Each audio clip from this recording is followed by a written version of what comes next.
जमीयत उलमा इस्लाम के रहनुमा सेनेटर कामरान मुर्तज़ा ने आईनी तरमीम के लिए मौलाना फजलुर रहमान पर दबाव से मुताल्लिक पाकिस्तान तहरीक इंसाफ के सेक्रेटरी जनरल सलमान अकरम राजा के बयान की तरदीद कर दी।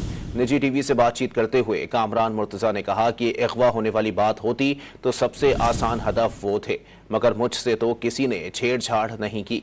उन्होंने कहा कि JUI जस्टिस याहिया अफरीदी की नामजदगी को कबूल करती है। दस्तूरी इदारे ने दस्तूरी तरीके के तहत उन्हें चुना है। JUI रहनुमा का कहना था कि लोगों की राय में इख्तिलाफ हो सकता है, मगर अब वो सबके चीफ जस्टिस हैं। निजी टीवी से बातचीत करते हुए कामरान मुर्तज़ा ने कहा कि अगवा होने वाली बात होती तो सबसे आसान हदफ वो थे, मगर मुझसे तो किसी ने छेड़छाड़ नहीं की।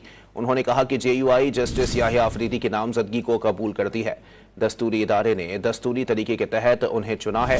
JUI रहनुमा का कहना था कि लोगों की राय में इख्तिलाफ हो सकता है, मगर अब वो सबके चीफ जस्टिस हैं।